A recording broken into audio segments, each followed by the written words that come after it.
Should be going live. Oh, we're live now. Yeah. So we are live. You found the button then, Andy?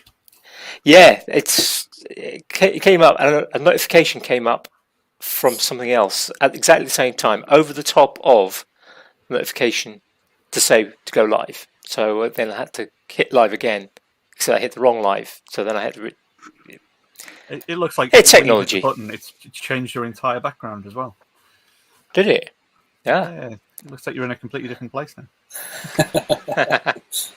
Yeah, well, this is it, and this is my excuse. And perhaps for the benefit of people watching and possibly even listening later in the week when it comes out, if my video is much lower quality than normal, and my audio hopefully is not too poor quality, but I am about 280 miles away from my normal home.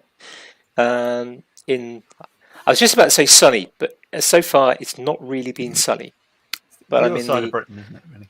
Yeah, the other side of Britain. I'm in the last but one county before the Atlantic. So Devon, for those who aren't familiar with their British geography.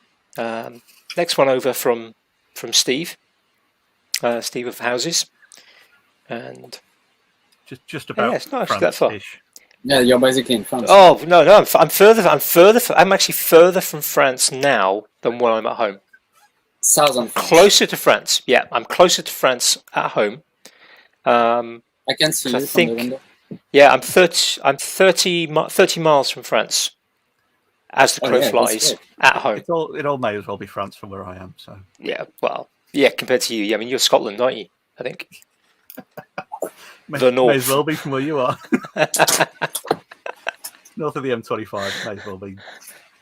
Oh, don't talk about the M25. Yeah, please don't talk about the M25. I had enough of that yesterday. Well, I suppose while we're on the topic of France, though, do we know? We have a Frenchman. Yeah, I know a couple, I think, but my favourite one is right here with us. Oh, thank you, Mr. Red of Smith. Thank you for having me, guys. Well, thanks for coming on. I think you're our first Frenchman or French person. Well, we haven't had any French women on yet, so you are our first Frenchman. I hope you will. There's a couple of great female makers, and there is. Yeah, I've forgotten the name, but it begins with S. I want to say Sophie, but Sophie's our Sophie. Sylvie. That's it. Yeah, Sylvie. Yeah.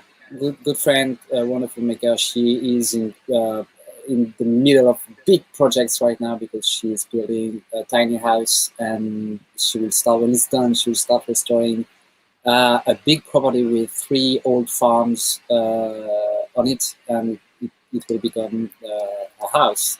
And it's a gigantic project. So yeah, she has a lot to do right now. But it's a gigantic tiny house. Yeah, absolutely. Yeah, that's going to be a lot of work. I'm not sure I fancy taking that on, but yeah, so she's a possibility. I'm trying to think if there's any other French makers that I'm familiar with. I'm sure there's a few. Steve House. I follow on Instagram.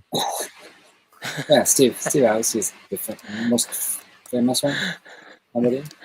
Yeah, I wasn't counting the Northern French people like Steve and Jamie Page and a few of those other ones. I can give you some names. Yes, well, at some point, we're still we've still got our list. Our booking has increased. Our booking numbers have increased, which is good.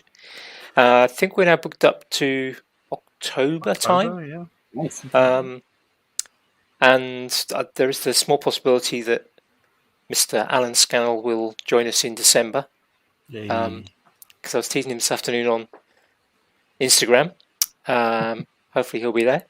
I couldn't remember we were up to October or November, but I'm pretty sure it's October. So I said December because then I knew I'd be safe. So. Give us time to prepare. I mean, he's a very busy man, very popular. Well, that's true. We're talking about getting other French makers on. We may as well enjoy the one that we've got. Yes, we probably should. Yeah, it could be that. I'm still tired from. I think 11 hours it took us yesterday to get here. Wow. You did have one or two sort of meandering. There were some stops on the way. Yeah, I can talk about those later because I don't. It's supposed to be about waffling with Red, not waffling just with me. I know I could feel. Yeah, we haven't. I don't know if we should tell the audience whether we're going for 5 hours because Steve House is sitting in a hot tub watching. Okay. Yeah, we want to make him the full raisin. I should have come prepared because I only have half a liter of my drink, so I would probably have to refill. So I've just been flexing the T-shirt. There's a bit of conversation in the chat about the who's got the better T-shirt, whether it's me or you, Red. Well, I really like this one, but yours is pretty awesome as well, and brand new, I believe. So for the benefit of the audio listeners, Red is wearing a Moonshine Metalworks from Steve House T-shirt, and Jamie is wearing one of James from Molten Make's very new homemade T-shirts. Very new T-shirts. Which is very nice, and both of which can be bought through their respective websites, I believe. So we will of course link in the show notes in the next couple of days. So, I mean, we've discussed before that Steve and James are basically just honorary podcast members anyway now. So, yes, they get regular mention. Yes. I just love the fact we can I can't think of an episode yet where my face hasn't been hurting at some point within the first sort of 15 minutes. Yeah, I don't know if that's just a sign that I don't laugh enough the rest of the week. Possibly. I mean, it helps as well because obviously, Red being here, it's a very, very good sort of old friend of ours.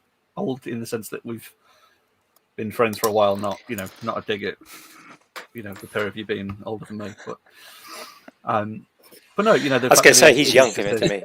Yeah, exactly. Yeah. Yeah, I'm getting old. I'm getting there. I mean, not saying that you are old, but yeah, I feel old.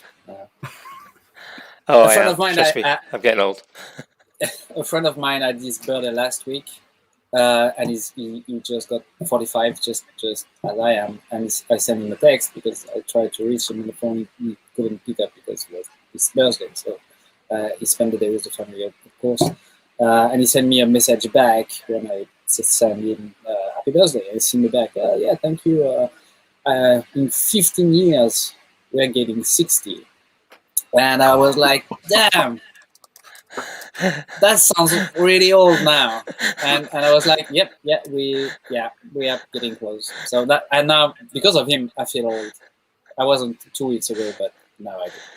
I mean, as old as I look to the video listeners, in 15 years' time, I'll still not be as old as Andy. So, thank you. Yeah, I think we did work out. I'm legally old enough to be your father. I think we worked that out at one point. You are the same. Never mind biologically. Yeah, you're the same age as my older brother. So that's why I feel justified in poking fun there because easy target. That's what we do between waffling. It's poking fun. So it's kind of makes the maker community go round, doesn't it? Yeah, I mean it's bloke humour, isn't it? It's the standard procedure for guys who feel comfortable with themselves and with each other. Yeah, I think let's not genderize something which I know fully well. Yeah, people of female and non-binary persuasion also follow that. I think it's perhaps creative humour in some ways. Yeah, I believe that's what Jamie said. Yeah, it's no regard with gender, male or female. It's just people feeling good being together and sharing the same mindset. When you're relaxed, absolutely. You're relaxed in a group of friends. It's it's a good excuse to. And Jamie, I have a tip for you. If one day you feel too old, just shave your beard and you will lose 10 years in the process. Oh, so, at least, yeah. Definitely. That's what my wife told me the other day. I shortened it up. And she said, oh, you did 10 years younger. Thanks. But I feel better now. Thank you. Has that brought you back down to your current age, or has that brought you from where you are down to my age?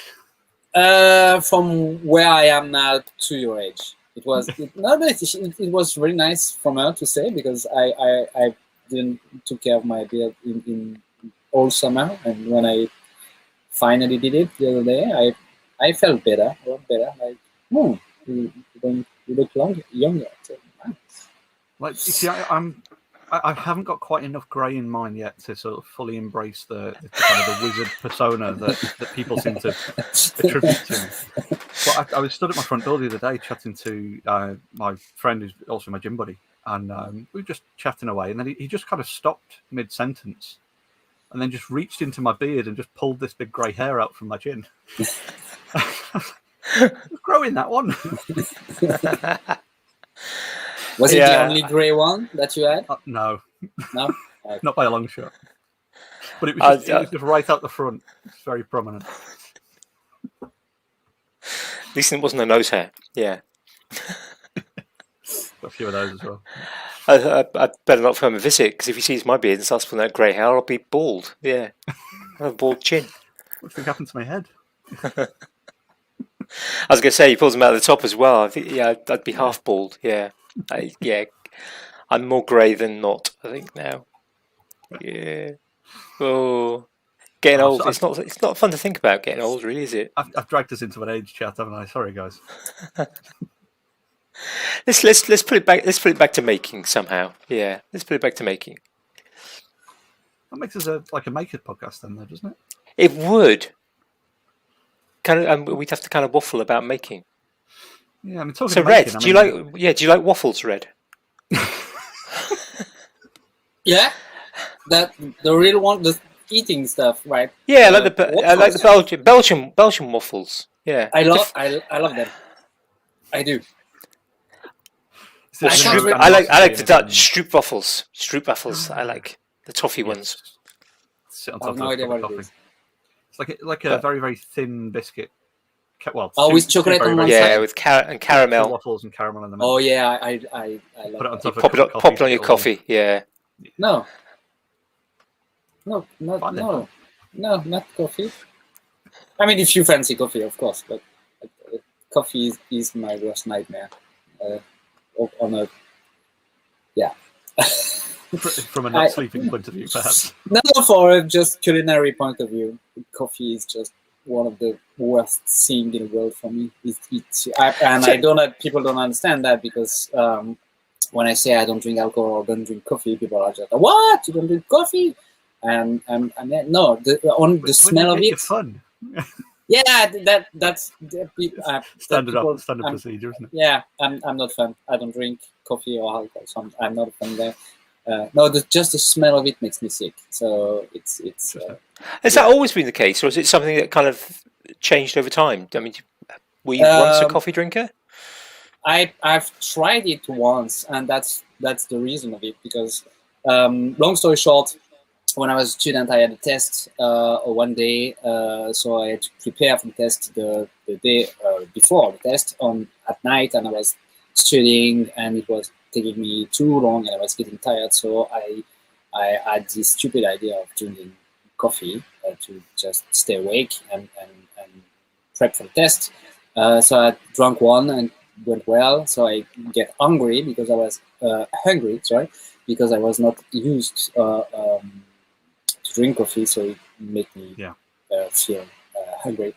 So I ate a full cake, as I used to do,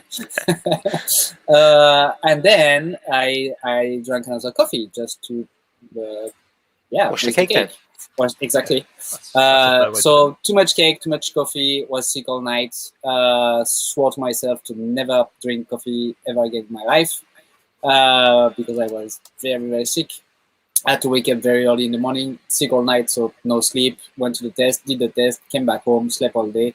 I passed the test, but never drank coffee again in my life. And now, because of that bad experience, the only smelling coffee from a far distance, but when someone is putting coffee or drinking coffee 10 meters away from me, I can smell it, and I wonder if it's just the psychological Probably, program yeah. in there that if you drink a cup of coffee, it'll just remember or remind you of taking tests. I don't know. I the think bad experience of having the coffee. Yeah. I don't think if I drink one coffee now, it would make me sick. But just the experience that I had, and my brain just associated both throwing up and drinking coffee. So it's just like this weird mix in my brain somewhere that the smell of coffee or the idea of drinking coffee makes me not good. Well, the brain's very good at associating smells and memories as well, isn't it? Absolutely.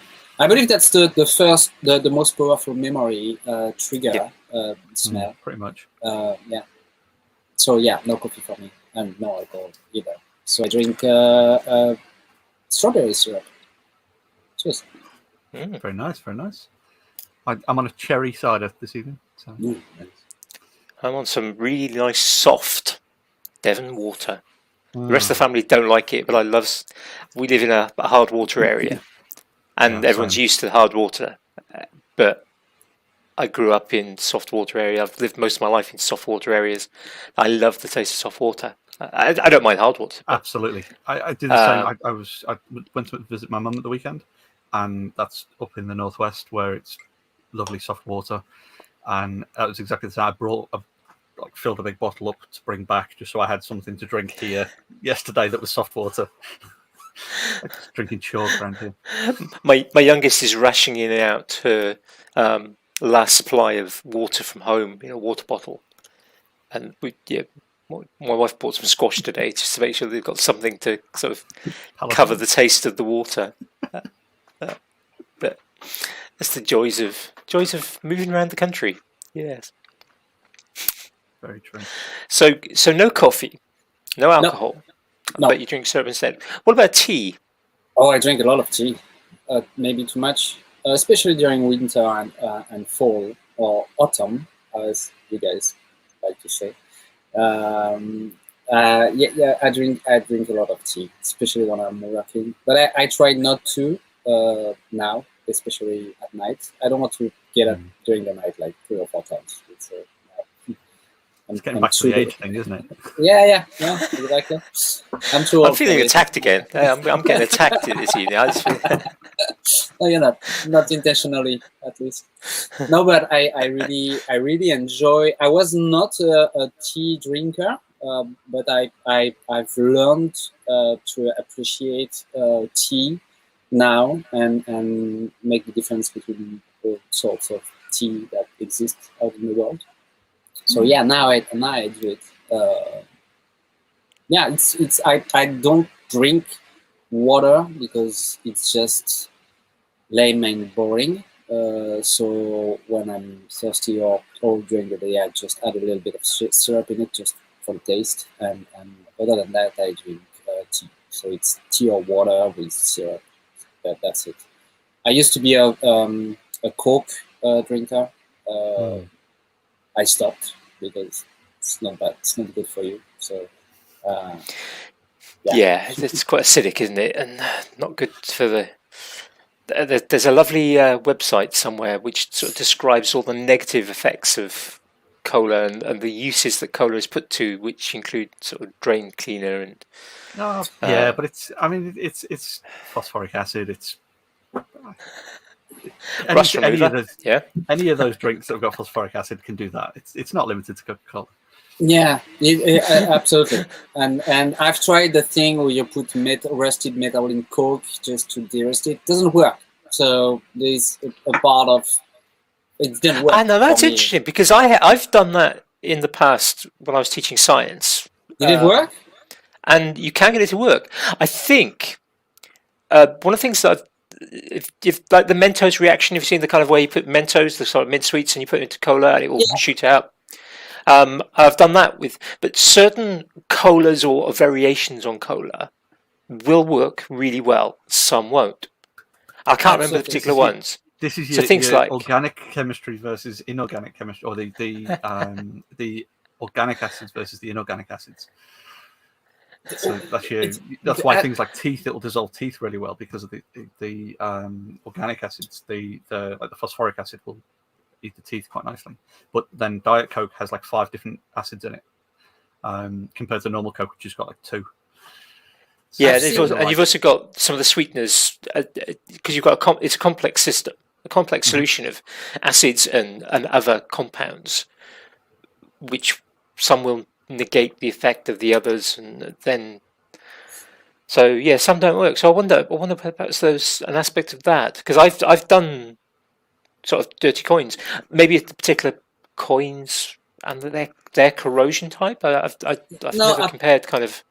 Apparently, it's the recipe of French Coke which is different because I've seen these videos where you put Mentos in cola and there's this reaction, and I wanted to do that with the kids, so I bought cola, I bought Mentos, we mixed them up, and nothing happened. So that reaction works better with Diet Cola than with the full fat one. We'll give it a try as well, but I was super disappointed, and the kids was as well.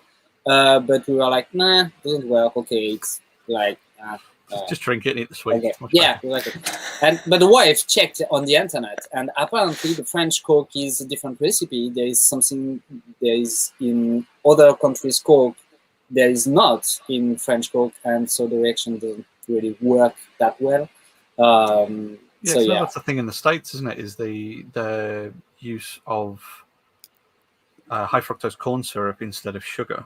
And that's one of the big things with, especially like the southern states in the US, is they tend to try and get Mexican Coca-Cola in because that uses cane sugar versus the high fructose corn syrup, which changes the taste quite a lot and stuff as well.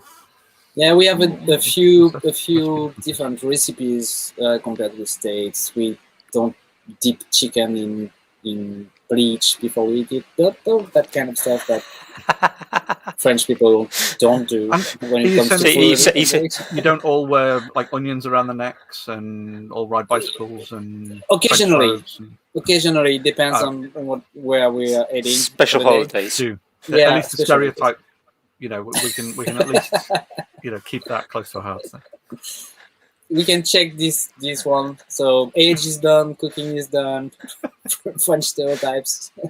That's all done. Yes. Do you have a beret? Yes.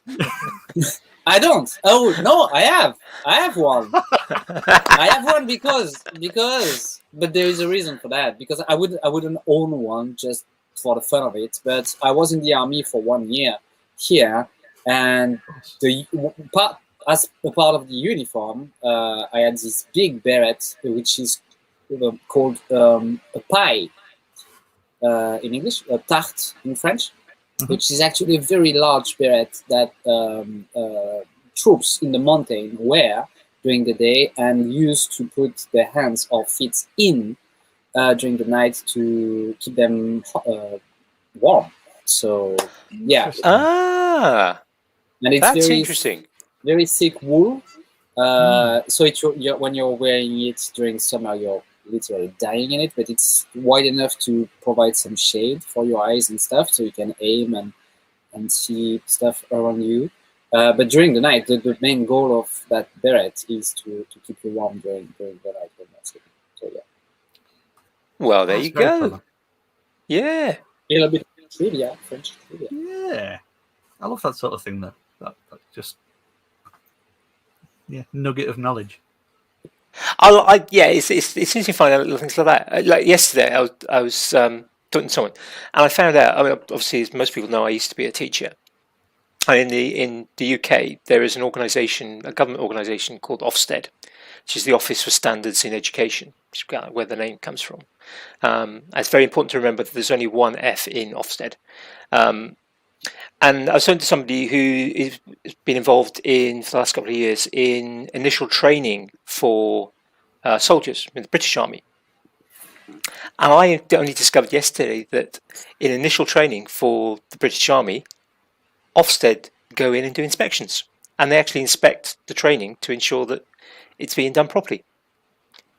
So that was like some sort of teaching, isn't it? Well, exactly. I mean, essentially, you can join the army at the age of 16 in the UK if you've got parent signature. So you've got that overlap with state education, and in the UK, essentially education now is theoretically to everyone to the age of 19. Although for many it works out practically, it works out as 18, but essentially it's up to 19. So it kind of makes sense that if you've got 16, 17, 18, 19-year-olds joining the army, and there's an education aspect to that, because if a young soldier hasn't got, for example, good maths and English skills, they are given extra training in those sort of functional key skills. And but it's quite interesting because I hadn't really twigged. I knew that kind of nursery, very small children, childminders, for example, are supposed to be Ofsted registered and get inspected. Check their homes to make sure they're safe for the children, and sort of the pre-education type things are in place. But never thought, new soldiers get Ofsted inspected. I suppose it makes sense when you think about it, but it's not something you would necessarily think of. Is there an equivalent in France, Fred? I'm not got a background sure as a teacher. I don't think so. When I was younger, I was told that the army was one of the ways to be sure that the government would provide education for everyone, because being in the army for 1 year was mandatory for everyone. It's not anymore. But when I joined the army, I met some people who were living pretty isolated in the mountain, chopping wood in the forest, for example, or taking care of animals, and they had no education at the time, but the army provided none either. So they spent 1 year, and when they get back home, as they came, so unable to read or write, or the only thing that they learned, because we taught them, the people like me, who had to join the army for 1 year, told them how to do it, was to shave the beard in the morning, or to make their shoe shiny for inspection, and how to make their bed or stuff like that. But nothing was done for them to get proper education, like basic education, like read, count, and write. So maybe at some point it was done in French army history, but I don't think it is anymore. Maybe now it's not mandatory for everyone. It's a professional army. Maybe there is something done when the young people join the army at a young age, where they probably get some education, some classes are probably taught to them to ensure a basic level of education for them to be able to write reports or stuff like that. But at the time I was in, I've seen nothing, I've heard nothing. I've been asked to teach English to people over there. And when I say ask, quote unquote, I've ordered to do so after my duty hours. So I was not really very keen about that. But what was the most surprising to me is that I had been chosen to do so, because I only spent 2 years in college at the time, and learned English in college. And I was really bad at it, because I was not involved in the classes. I was not taking it very, very seriously. So I had no degree in English whatsoever. I was just like, I had the level of someone getting out of high school, which is not a very good level here. French education system is not really good at teaching languages. So I was like, why me? But you've studied English for 2 years in college. Yeah, but I didn't go to class. I was just registered, and so yeah. But you're here, so do it anyway. So that was the spirit at the time. I mean, I suppose in fairness, you are very much a natural teacher, though, as well. I've been told so. I don't know. I had this passion for teaching at a early age. I believe that the fact that my mother and father and uncles and aunts are all teachers played. So it's some in the kind blood. of- yeah, probably somewhere.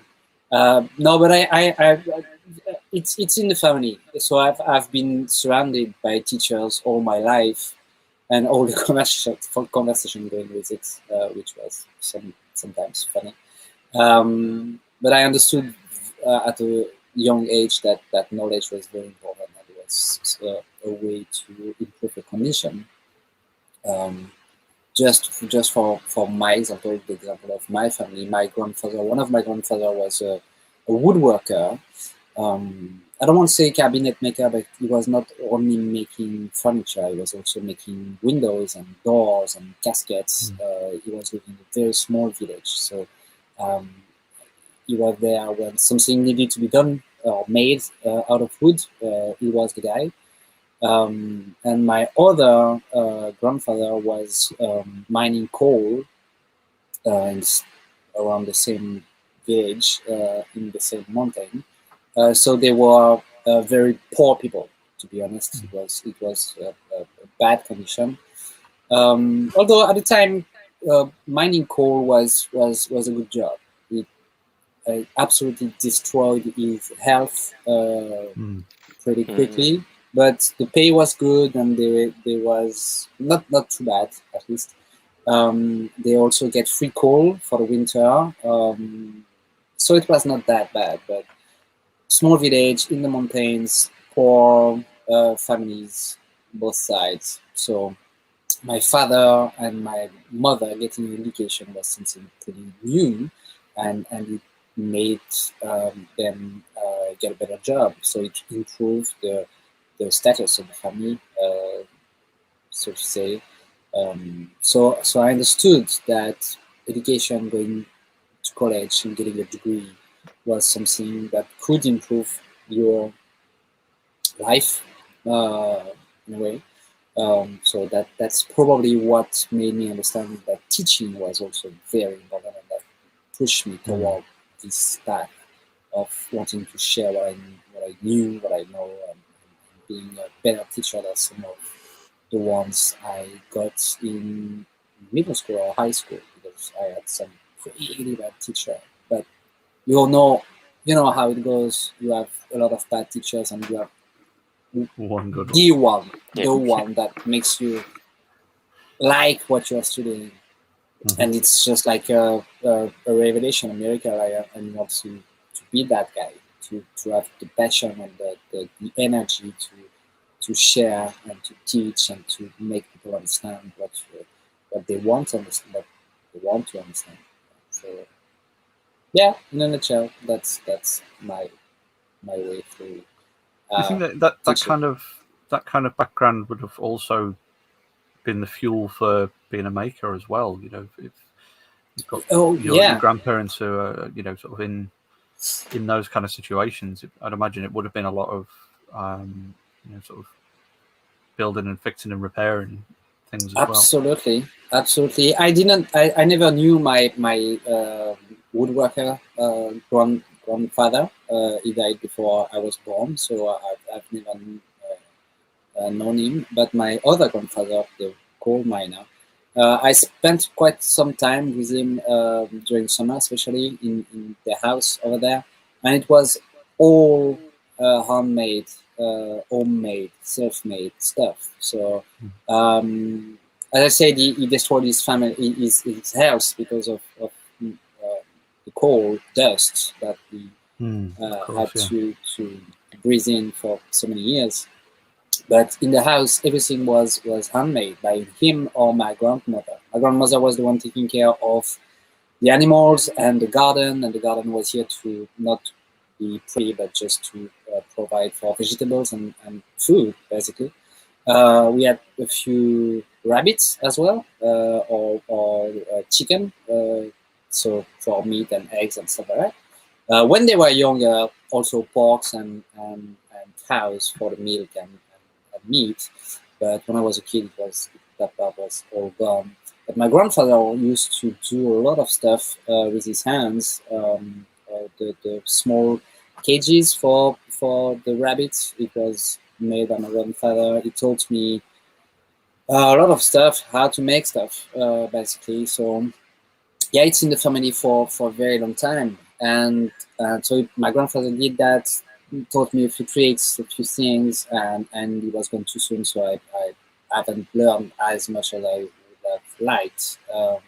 But I've seen my father making so many stuff growing up. The house, when they bought the house, it was kind of empty, walls and roof, and that was it. And he's done everything else. Is that the house you guys are in now? Yeah, so electricity, plumbing, decoration, isolation, they did everything. And my dad is a teacher. He taught mechanic, so car mechanic and aeronautic. Is that a word in English? I don't know. Airplane mechanic and chopper, helicopter. Yeah. Yeah. Aeronautical engineering. That's what I was searching for. Thank you. So he taught that. So I've also seen him build up cars and repair cars and everything all my life. So that's probably also part of my background as a maker. Seeing people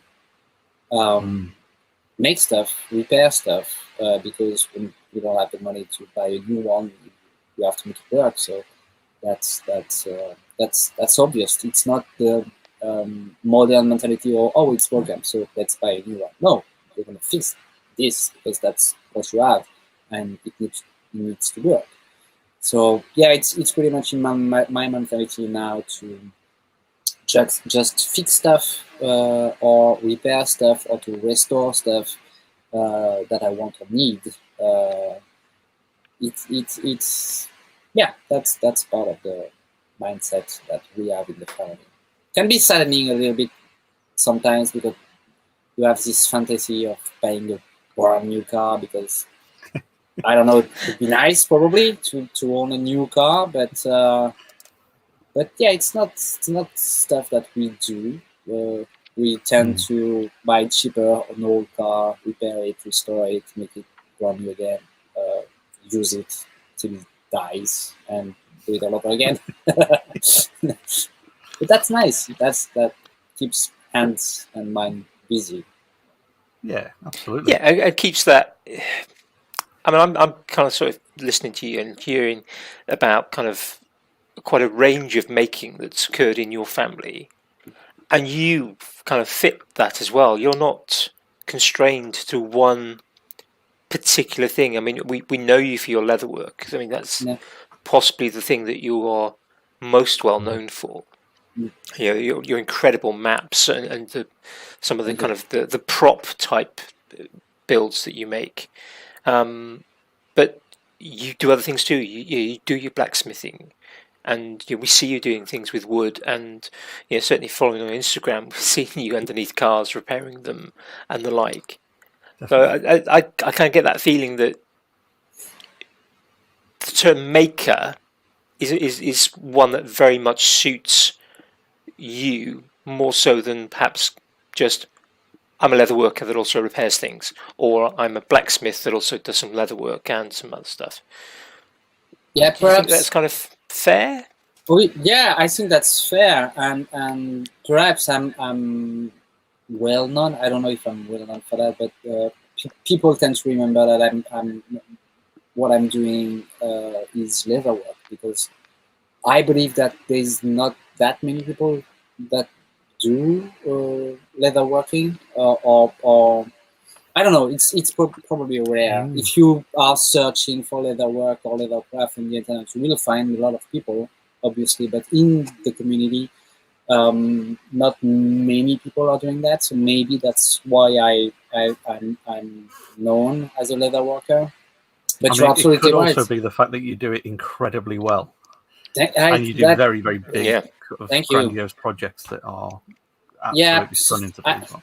I call that my stupid project because they are sometimes too big or complicated. But we'll get back to that in a minute if you want to. Just to answer Andy, I believe that's fair to say that I'm a maker, because there is that thing that, again, my grandfather told me when I was probably 6 or 7, and the phrase is in his word was, a man needs to know how to make everything. Lame translation of his words, but this sentence stuck to me. Yeah, and he told me that because he was fixing one of his socks with a thread and needle, and in my mind that was my grandmother's job, because so far till I was 7, I've only seen women do that. And watching him fixing his sock was like, why are you doing that? And he told me a man needs to be able to do or to make anything in life. So if you need your socks to be fixed, you need to be able to do so. And I remember that phrase all my life, and that's why I've tried to learn everything that I could learn. So I'm doing some laser work, obviously, metal work, woodworking, metalworking, a little bit of blacksmithing when my arm is not hurting as hell. I also work with fabric. I do stuff with 3D printers, cardboard, paper, resin, everything that I can put my hands on. I enjoy it because just making is fun.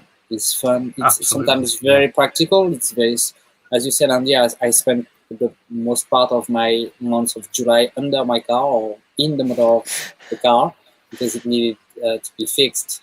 And it's done now, so all good. But yeah, it's making is just fun and sometimes necessary, but it's mainly fun. So the enormous, giantest, whatever adjective you can choose for that, I have the chance of doing that for a living, as a not full-time because I'm still teaching, so part-time maker, and I really enjoy it. And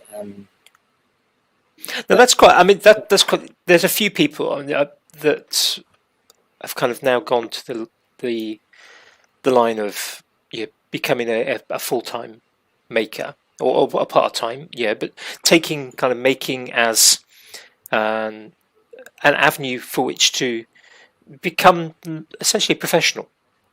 I'm thinking, we've got future guest Claire Burgess, who's in the chat. Hopefully she's still there.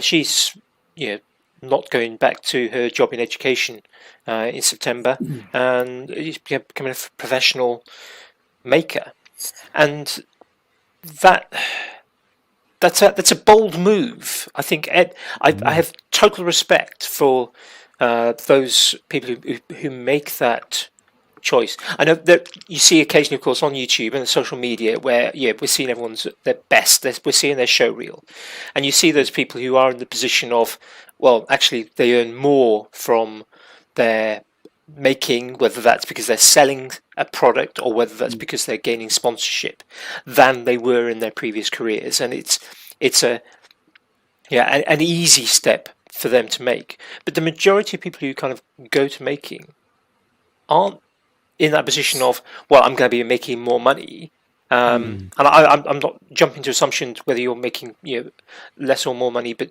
you've made that decision to take an aspect of your professional life as a maker now, and that must have been a kind of a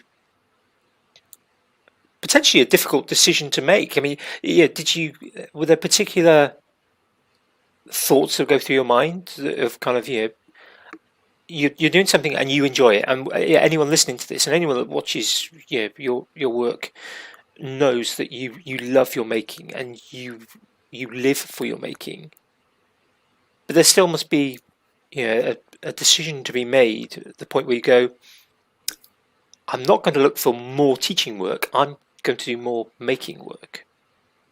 That's I mean, you're right. That's a very difficult decision to take because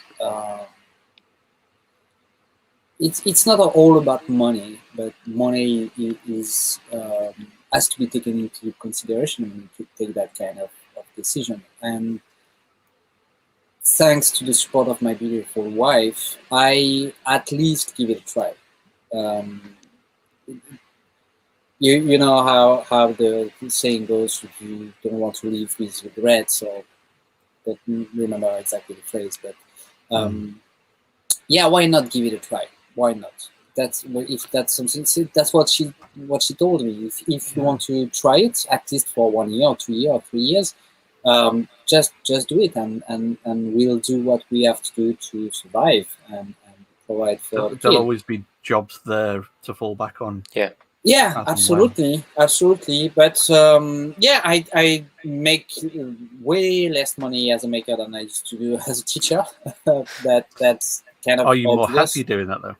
But yeah, that's the cool trade-off, part. isn't it? Absolutely. I'm way more happy now.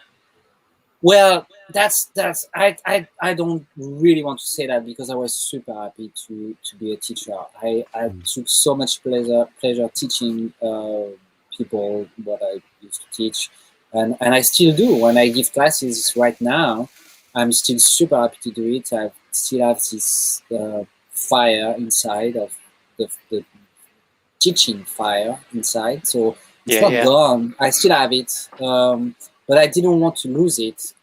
So maybe taking a step back from teaching for a while was a good idea, because 2 years ago I was in a super deep and dark place, and I was like, I don't want to be a teacher again. I want to drop it. I don't want to teach anymore. It was I don't know. And thanks to a few people, obviously my wife, but also someone else that listened to me, was there when I needed it, and gave me support.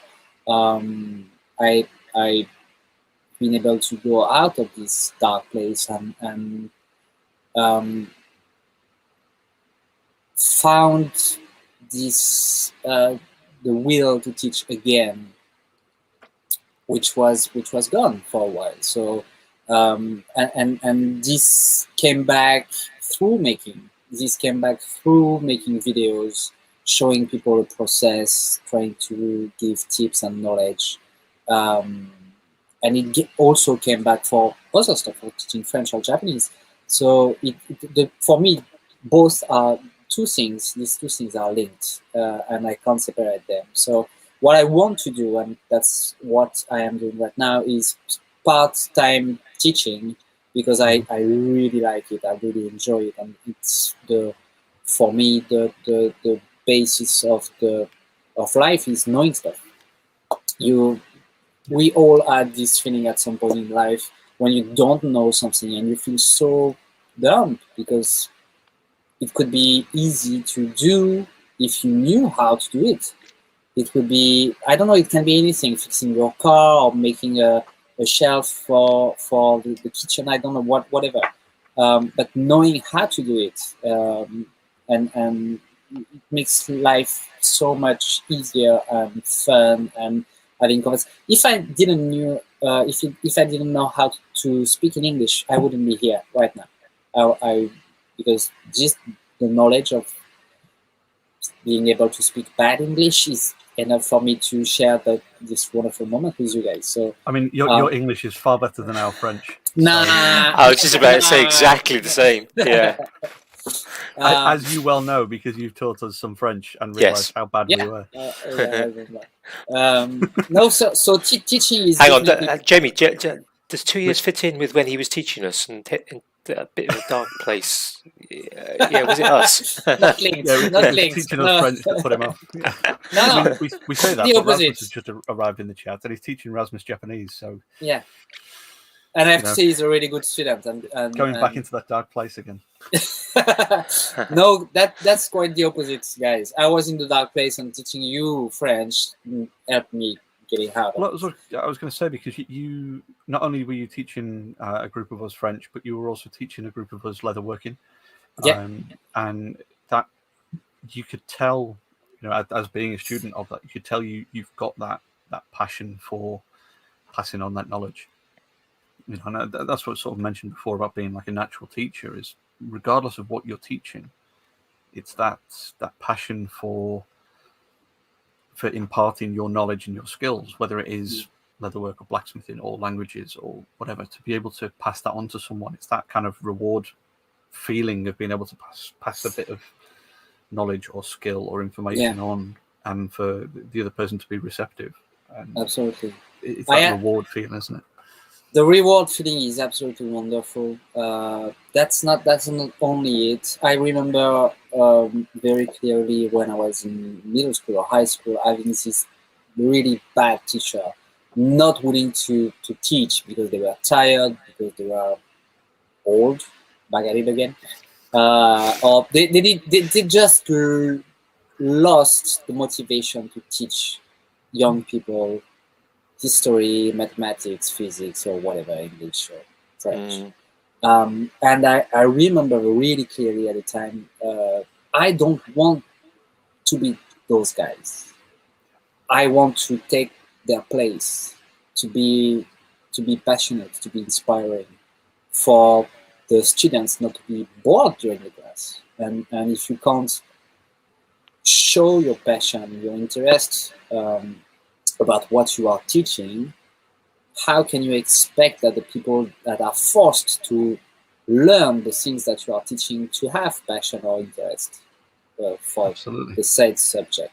It's just like a CEO creating his company and being very passionate and motivated to make it grow and work and make a lot of money. The employees are not that involved in the business. So students, it's kind of the same. Until you are out of high school, you are forced to be there. You need to be there by law. So the least that you can do as a teacher is to try to pass some knowledge to them in a good way, to make them feel that what they are doing is not only required by law, but they will get something out of it when they are adults, and it will be useful for them, and they will feel rewarded when they will be able to use that knowledge in their everyday life. So seeing the payoff of their efforts, isn't it? Yeah, absolutely. So I wanted to be in charge instead of these. I call them bad teacher, but they were probably they were competent and all of that. But I think they were just not motivated enough, and I understand that because teachers in France are very badly paid. The wages are so low. Anyway, I wanted to take their places. And that's part of the thing that made me want to be a teacher. And when I started, I said to my wife, if one day I'm not motivated enough to wake up in the morning and to go in the classroom and to teach those kids, and you see that, please make me stop. Because if you are not motivated to do so, you should really consider getting another job. I want that every teacher in the world get well paid, because it's a hard job.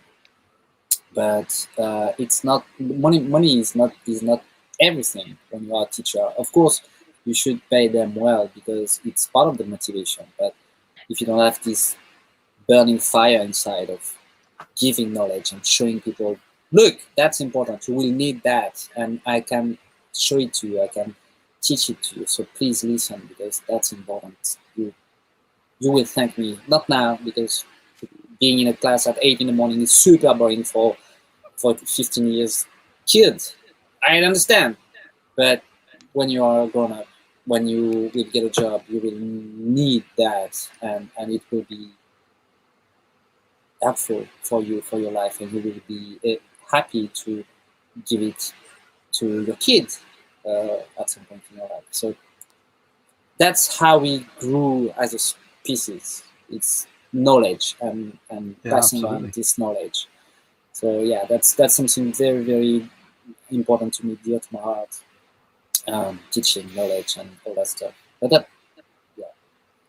I think, I mean, I could talk about teaching stuff and discuss various aspects of education for days, never mind You've got hours. one or two rants in you, haven't you? I do have a few rants in me, and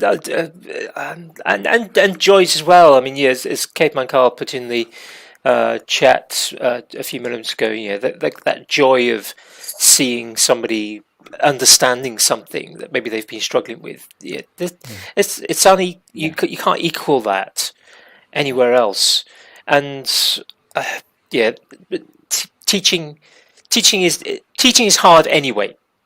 Yeah, but if you've got students that aren't receptive, if you've got an environment, whether that's a political environment, a financial environment, or a physical environment that isn't conducive to teaching, that just makes everything so much harder. Yeah, if you work in a difficult school with difficult children, perhaps with systems that aren't the systems in place to support behaviours that are conducive to learning, that can burn people out from education, and not everyone is suited to teaching. I mean, I think there's a good point there with kind of those, as you say, those kind of old bad teachers. Perhaps some of them perhaps should never have been teachers. They maybe didn't have the passion. They didn't have maybe some of the skills to share their passion. They can, the teachers who don't make any aspect. I mean, it's difficult to make all aspects of a subject exciting. Yeah, sure. Yeah, I would suggest. Certainly, as an ex-physics teacher, there are parts of the physics curriculum in the UK that are very difficult to make exciting. Now, there are bits that are easy to make exciting. If you're talking about pressure, lying on a bed of nails is something that every student will remember. For years, for decades to come. I saw a really good video on that actually. On it was a YouTube channel called Physics Mad. the Guy's a nutter. Yeah, that guy's an absolute nutter. That's one of Andy's other. For the benefit of those who don't know, the inside joke. Yeah, Physics Mad is my channel. That now Makers Waffle has now exceeded my subscriber count on Physics Mad. I haven't put any videos out there for several years. I really should, because I've still got lots of stuff I want to do and share with that. But yeah, I think the very first video on that channel is. I think we're losing Andy's connection. It's gone. He might be back. Yeah. I think what he was going to talk about there is the fact that he, on the Physics Mad channel, he's got some particularly good demonstrations of physics principles, including the laying on the bed of nails. I don't know if you've seen this video of this guy showing the principle of pendulum. He's back on the wall. Takes this big steel ball, put it against his nose, and let it go, and it doesn't move. And when it swings back, it doesn't get hit because loss of energy and all that jazz. And students were like, "Oh, you're gonna get crushed." And no, that's the principle I'm showing you. And they will not forget that because they've seen it. Absolutely, And that's wonderful to do with physics. A lot harder to do with chemistry because, I don't like chemistry. So I'm saying it right now when Andy is gone because, but it's harder to when you're teaching a language. It's obviously harder to show. But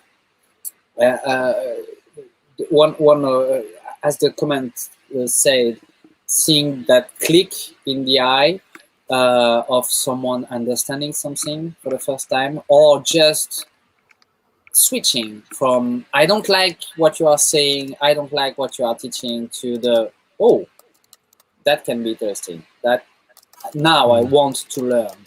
That change in the eyes is wonderful, and as a teacher is the greatest reward, I would say. And I think as well, there's certain subjects that lend themselves to different ways of teaching as well. I suppose something like languages, you've got to teach in a relatively structured way. But certain concepts like in IT stuff or in CAD stuff that I tend to teach, it's easier sometimes to find the right metaphor for the student. I'm a firm believer that everything can be taught to anyone. Yeah. With the right explanation that fits their kind of needs. And like you said, that moment, you might explain something one way to someone and it not make any sense, and then you just find that little that thing that fits with their experience of life or their set of knowledge. Yeah. And if you can make it fit to that enough to get through to then that click where their eyes light up and absolutely. I believe there is clears. this. I believe there is always, as you said, you can teach anything to anyone if you find the right way to do so. So you can find, knowing your students is a good way to understand how you can teach them, and it's not seeing them as a group, but seeing them as a person inside a group. And if it can work for 90% of the group, that's great, but you still have to teach the 10% that didn't understand the first time.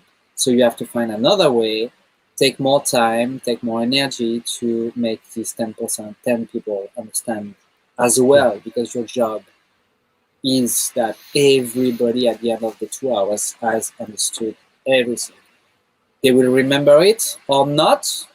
It's not on you anymore, but at least when they are out of the classroom, they got it. You did your job properly because everybody understood it, and stay attentive to what you were saying because you find the right way to say it or to show it or to demonstrate it. In that sense, there is a part of the job that is kind of acting, that's close to acting, because sometimes you have to be funny to get the attention back. You have to be. It is a performance, isn't it? It is a performance, yes, in a way, which is totally. super weird because I'm absolutely not comfortable acting or faking stuff, especially in public. But in a classroom, it's completely different. There is an osmosis with the group, with the students. It's very different, and I can say that because I tried when I was in Japan. One of my student job. I don't believe it's called a job when you're a student, but just the way to make a little bit of money was to be employed for TV shows and movies as an extra. And I tried it once, and nope, it's not for me. I just can't act as an extra. Just it's lots and lots and lots of time sitting around doing nothing, and then a few minutes of being called into the scene. Not really, because Japanese efficiency, you have to be quick, because they were making a TV show for the news that day. So we were shooting on morning for the show airing at 6 p.m. that very same day. So it had to be quick. It had to be well done, probably done, but in a very short period of time. So not much of waiting, but just knowing that the camera is on me. Just I wasn't able to do anything, and that's super weird. That's probably why I didn't show my face at the beginning of me making YouTube video. Well, I was going to just lead on to that because it's only relatively recently that you've started talking a lot more and showing yourself on camera and. Sounds wrong, but you being in front of the camera is what I mean. So it's has that had a big impact for you then? Mostly a negative one. I lost a lot of people, a lot of subscribers. Not a lot, but I've lost people. Every time that I publish a video and I'm talking in that video, I lose people.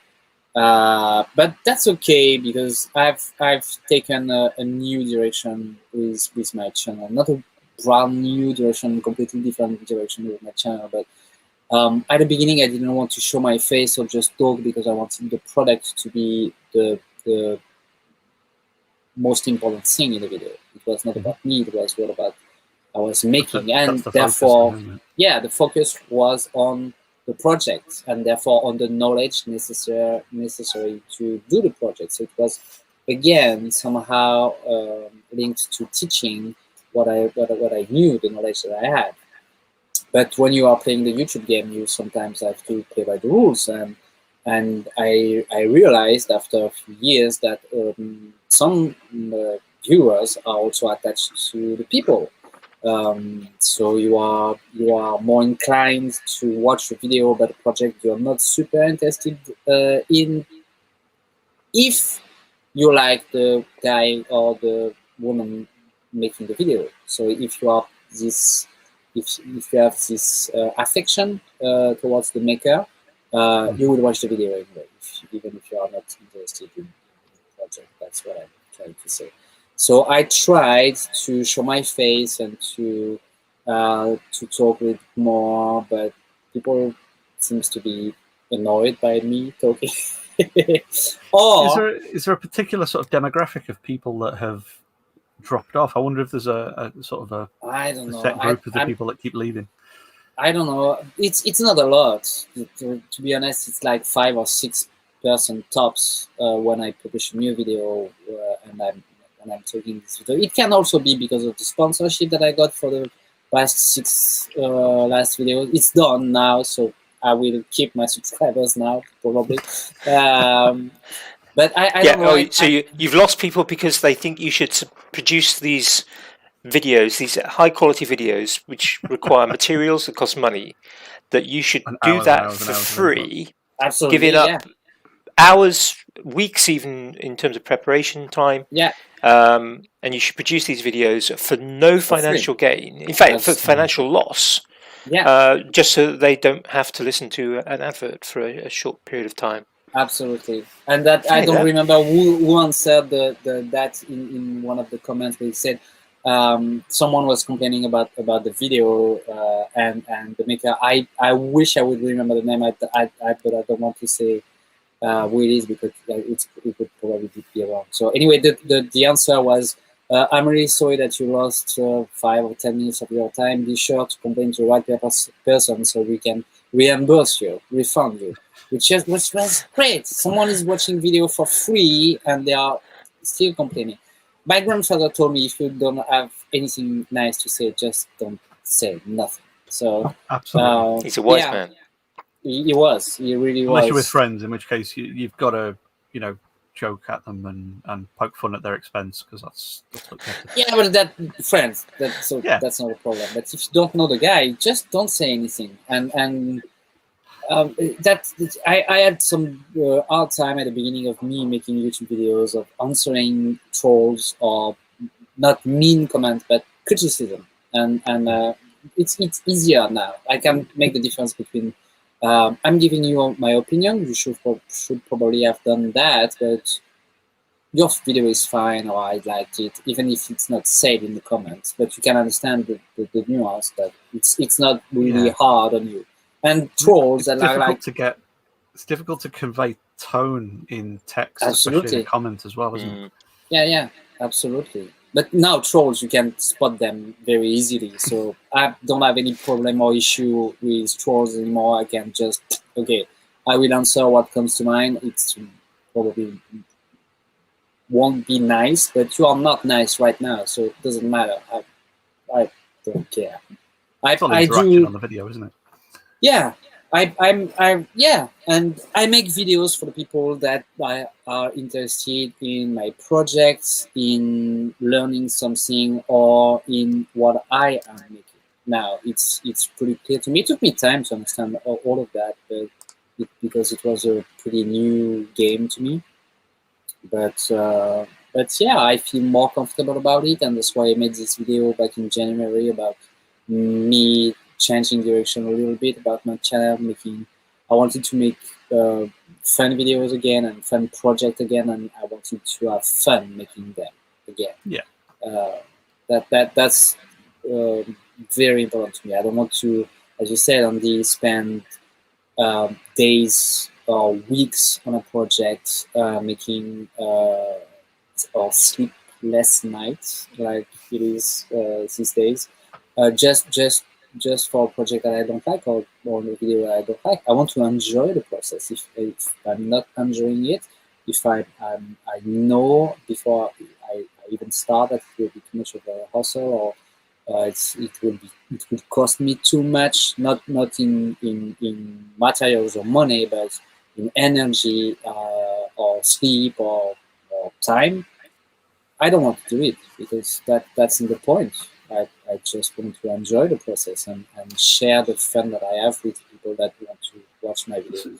That sort of brings to mind a question there, that if you've got, if your current setup is to have something like teaching, having some sort of financial input to your life as something that you've done as a job, as a career for kind of the majority of your adult life in that sense. Mm-hmm. Does keeping that there as an income, as a job, does that mean that doing the maker videos and making is still a fun hobby that earns you money, or would you still class that making stuff and doing the videos as a job now? Because It's definitely a job. There's a kind of feeling, isn't it, that sometimes when an enjoyable hobby becomes a job, some of the fun goes. No, yeah, I know. I totally get what you're saying. I don't want that to happen. That's why I choose my project now. That's why I'm trying to be smart about it. I'm trying to offer to people on YouTube interesting projects, but project that I like, project that I can replicate, project that I can link a pattern to in order to make money with the pattern, with the project that I would make for a client, and with the video. So it's all these different aspects of a project, of me as a maker, that will maybe one day, hopefully one day, make me earn money, and make a living out of it, with the part of my job as a teacher. So I don't want to give up teaching, because I really like it, and I have people that are willing to learn what I can teach. That's also an aspect of my job that I really want to develop more. But there is so much to do, and so little time to develop a website, to advert for classes, and to do all that yeah, I still have to do a lot in order to make it happen. And I was more focused on the maker side of my job. So again, with the website, with the videos, with the patterns, and all that jazz. So now I really want both sides to work, but I see my making as a job, but as a fun job. If I lose the fun, if I lose the passion, it will be just like for teaching. If you don't have the passion to be in front of the classroom, change, do something else. And same thing for making. If I have not the motivation in the morning to go in the shop, in the laser working room, or in the forge to make a project, to make this crazy idea a reality, don't do it. It's not worth it. So it's a delicate balance, about finding what I want to do and what people would watch or buy. So that's something that I'm still working on. Thankfully, I have my wife, and she has wonderful ideas. And she's kind of my coach in that sense, because she understands it way better than I do. I think I understand it, but I don't really do. I don't know. I don't know. Surprise, isn't there?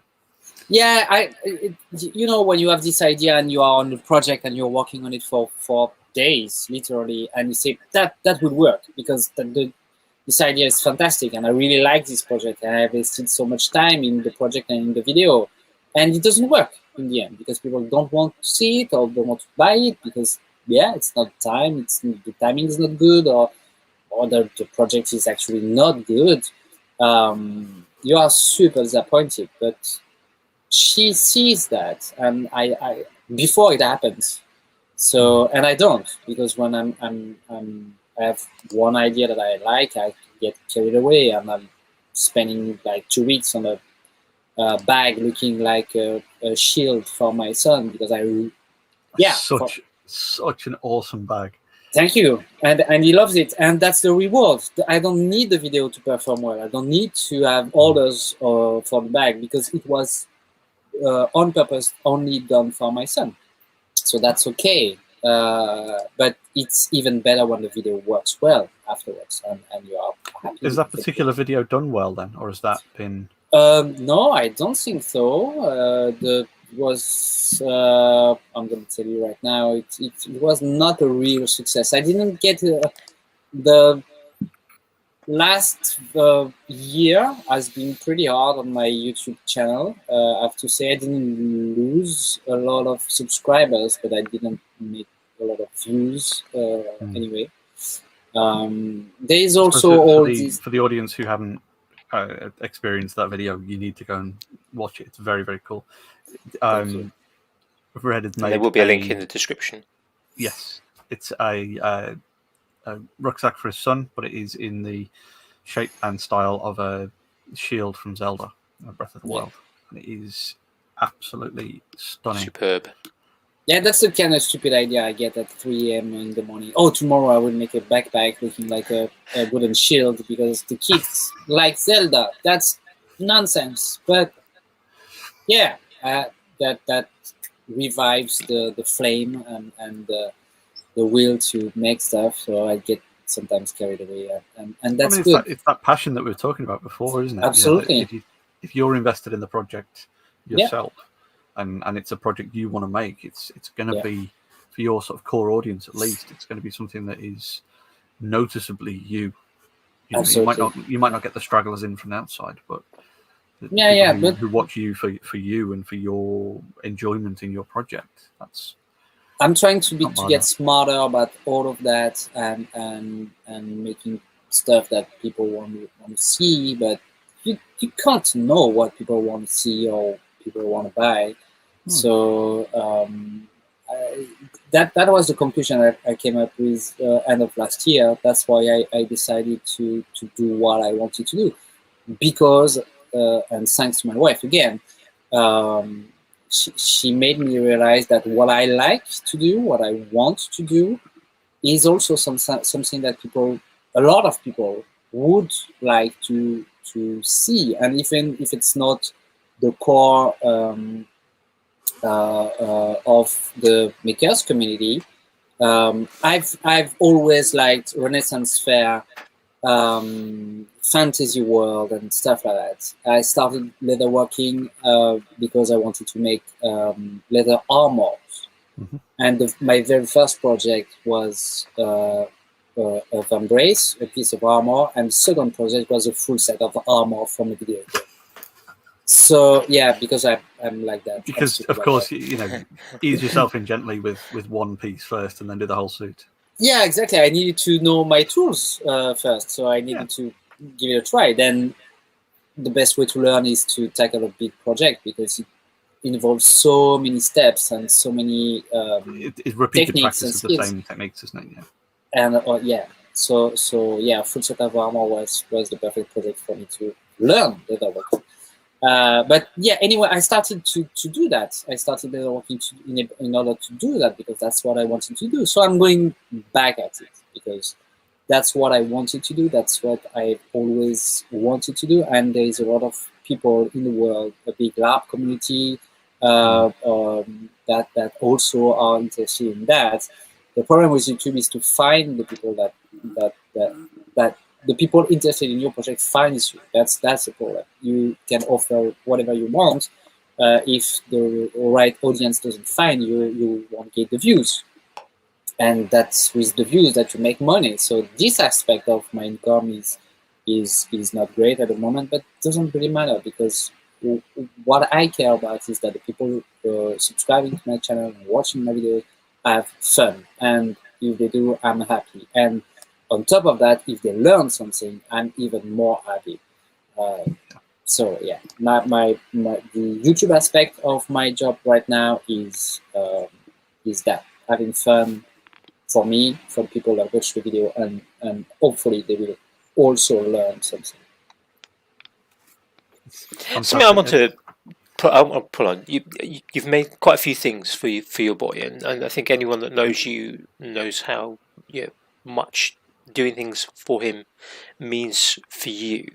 Yeah. Yeah, he's clearly I mean, any child is an important part of a parent's life, but we see that with you. We see that kind of that love you have for him and being able to do things for him like that.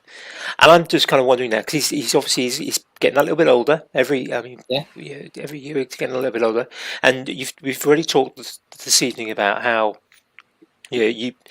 you had your grandfather, though he didn't necessarily meet to, had that maker side of it, and that's worked its way through the family, and that now he is seeing you making a variety of things. He's seeing you fix the car. He's seeing you make things for videos, and he's getting some of the obviously the benefit of that in having these beautiful objects that will hopefully last him a lifetime because they've been made with good materials and with care and love and attention, and that makes things generally hopefully last things longer. But is he yet showing signs of being interested in making? And are you, again, being the teacher, are you kind of having that joy of sort of making things with him? And is that something that's going to go forward? Oh yeah. He started at a very young age. Not to brag, but my kid is very smart. He's been. Well, I've heard his dad is too. So I'm not sure about that. No, but he's walked very early. He's talked very early, and he's done very well in school as so far. Hopefully, he will keep on doing that. But he's kind of bored at school, so because he finished up the assignment very quickly, and the other day when I picked him at school, he emptied his pocket and it was full of stuff made out of paper, because during the class, and that's what his teacher told me afterwards, when he's done, which is very quickly, he takes bits of paper, glue them together, use some tape, pencils to put some color, and make stuff. He makes swords and shields and stuff like that in the class, which is absolutely fantastic. I really love it. And he's doing also that at home. And when he's alone playing in his room, most of the time he's making something. He's using cardboard, tape, glue, paint to make stuff. And sometimes he comes to me and asks me to make him something, or when I'm working on a project, he just come and wants to help me. So he's on a few of my videos, punching holes into leather, or helping me with paint or stuff like that. And when I'm working on my desk here, he sometimes sits by my side on the smaller table, and he's practicing leather working with stamps. So he wets the leather, use some stamps to just emboss the leather, which is, to me, not only a big victory, but also mind-blowing, because he's 7.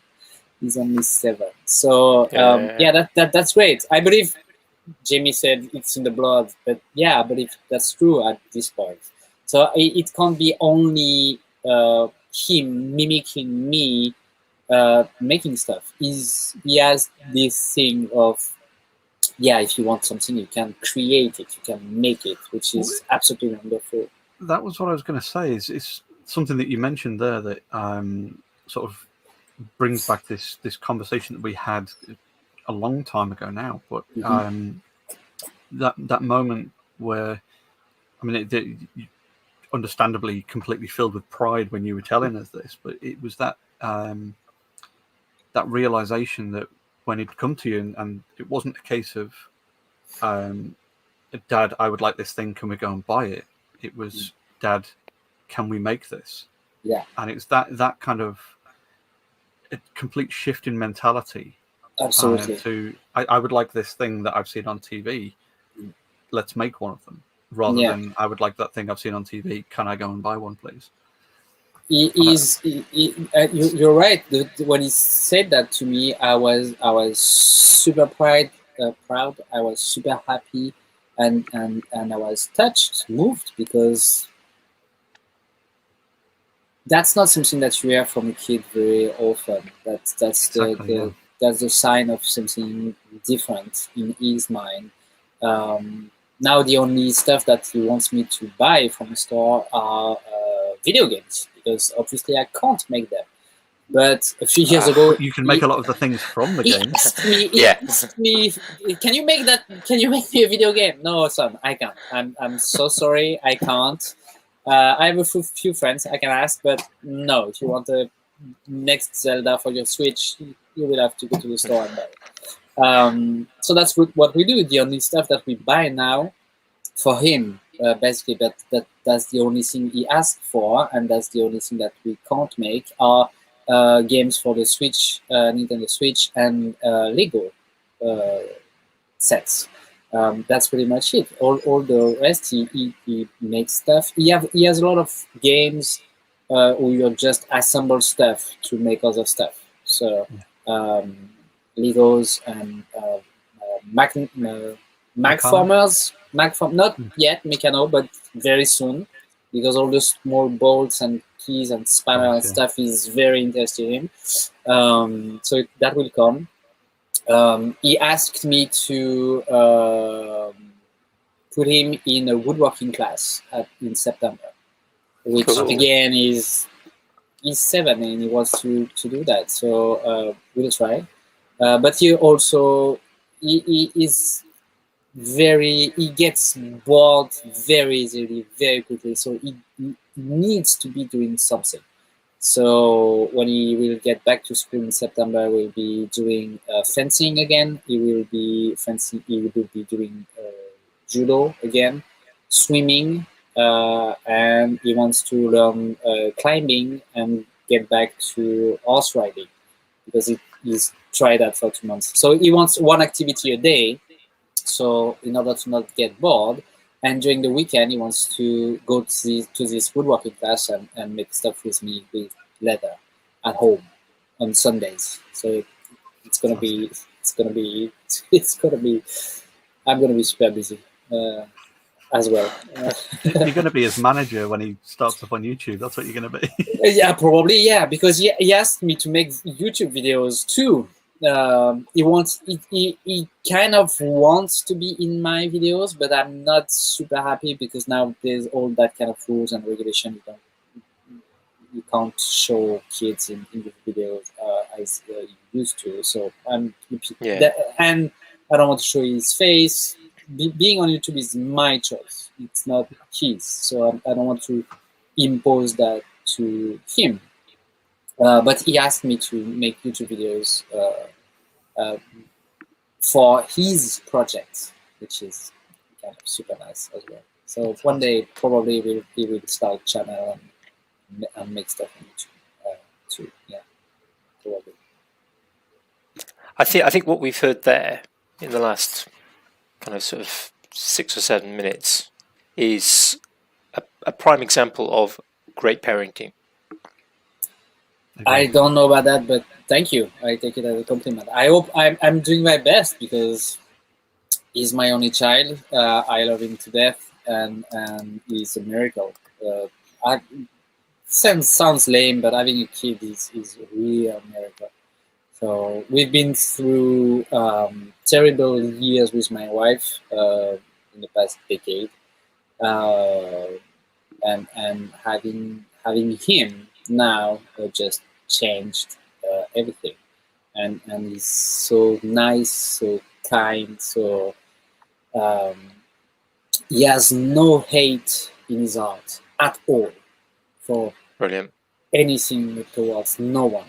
So I don't believe that's entirely our fault. I believe it's born that way.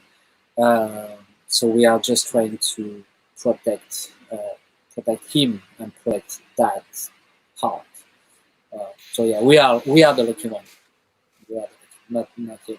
We are. I think we're all pretty lucky having you in our lives, though. Yeah.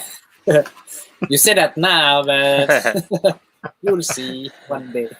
No, thank you. Let's just go all mushy for a minute.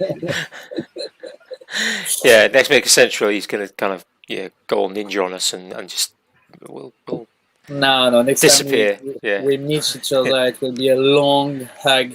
I believe that will be all, and a lot of beers for you guys, and strawberry syrup for me. Well, from the sounds of it, from the three of us, it's only going to be me drinking anyway. So Yeah. Not drinking a lot at the moment. Haven't been for a while. I've done well. I've still got some on my pint. We're an hour and a half in, so We are. I've just noticed that Rob Thomas has appeared in the chat. That's Prickly Sauce, who we chatted to last week for our record 2 hours and 40 minutes. Not sure we're going to top that today, but that's well, it depends whether Steve House is still in the hot tub or not.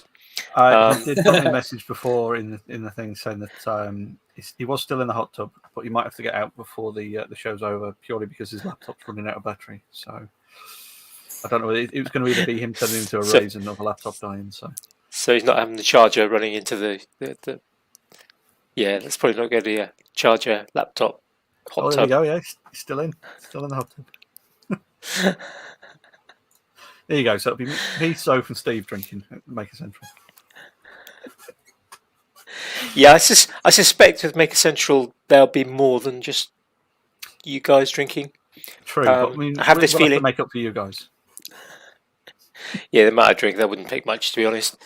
Yeah, even when I was drinking. Just have the extra one. Yeah, about that, roughly. Yeah. Right. I'm aware that you're very much aware that you are obviously an hour ahead of us, and in sort of Central European time. Well, I'm good now. We can go to you're on your second 2 wind. hours. Get another hour and a bit in. Well, we've still got the attention stuff to do anyway. So I mean that's been taking us an average of 45 minutes, in order to get through all the things that we have been doing or been wanting to do. So. No, I suppose if we're talking about attention, and now Red's here, I've got a bone to pick with you, Red, because okay, it's entirely your fault. Part of my attention this week has been in sorting a new chair out from my office. You've probably heard it squeaking away in the background, and it turns out it's getting on a bit, and I've replaced the piston in it, and I've replaced the wheels in it. I've just had to replace the frame in it and stuff like that. And then I went and watched. Sounds like Trigger's broom. It absolutely is. There's only the backrest that's pretty much the same. But I went and watched a video of a shop tour, and this guy was a French bloke talking about how good his chair is, and so I was like, "Well, it's my chair." So I went and bought a new chair. And you did well. And it's entirely your fault. That's I'm going to blame you anyway. I can't emphasize enough how important it is to have a good chair when you are spending your days sitting in it. Absolutely. That's why I talked about that in the shop tour. I spend sometimes from the moment I wake up to the moment I go to bed in that chair working on project, editing videos, making plans on my computer. So it is super important that you are well seated. And that's not coming from me, that's coming from my physiotherapist. So yeah, you should believe this guy because he's very good. So yeah, buy a good chair, especially if you have problems with your back or your low back. That's I think the chair I'm on now is a very good chair, and it is very good for my back. But technology has improved since I bought this. This was 7 or 8 years ago, I think. And The one I bought So is basically, now, what you're saying is you wanted a chair that you can plug in. well, so I didn't get exactly the same chair as Red. Oh Red's no! got fancy massage. You have to get the one with massages. It doesn't. What I did go for is I went for one of the Secret Lab, their new Titan Evo chair. So it's got all funky adjustments and it'll adjust the backrest to Nice. lumbar support, stuff like that. So And you can still buy this stuff that you put on the chair that gives you massages. exactly. So, yeah. Okay, So that good. was my plan. I feel like, because I'm other... currently sitting in a wooden chair that's not very comfortable. Which is what, for those watching, wondering why I've been squirming around every now and again, it's because I'm in this probably quite 40 or 50-year-old wooden chair that's got a couple of cushions on, but it's still not comfortable enough. It's not my chair, so it's kind of like, yeah, good chair. Yeah, I'm moving around. Yeah, anyway, enough of my digression. What else has been grabbing your attention then, Red? I've been working a lot on cars lately. So when I was done in the evening, I was not super keen to work on my own project. So I've been watching a lot of TV shows and movies, stuff like that. So I've caught up with Marvel Agents of S.H.I.E.L.D. on your recommendation, Jamie, which is brilliant and great. So I'm at season 4 right now, so I still have 2 or 3 to go. 2, I believe. And 7 series or then? 7? Okay, so still 3, which is quite nice. I enjoy it. It's not the best show of the creation, but it's pretty nice. So I've watched that, and I've also watched a quite recent one called it's a HPO TV show called The Nevers. Really good, really well made. The kind of stuff that I really enjoy watching because all the characters have untold backstory that you discover when times comes.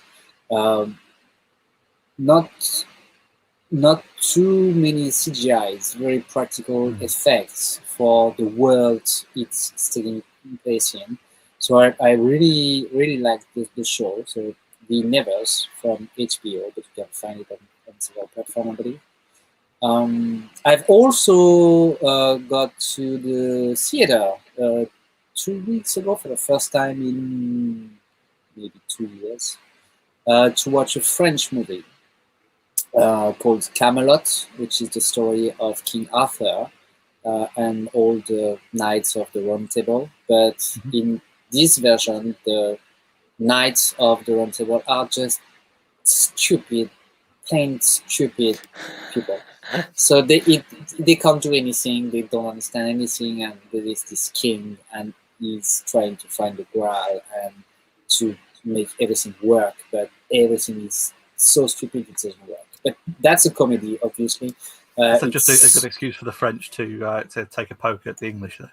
No, absolutely not. That's what's interesting, because we are so in the side of Britain and not inside of Romans, because he's been educated and trained in Rome as a child, this King Arthur.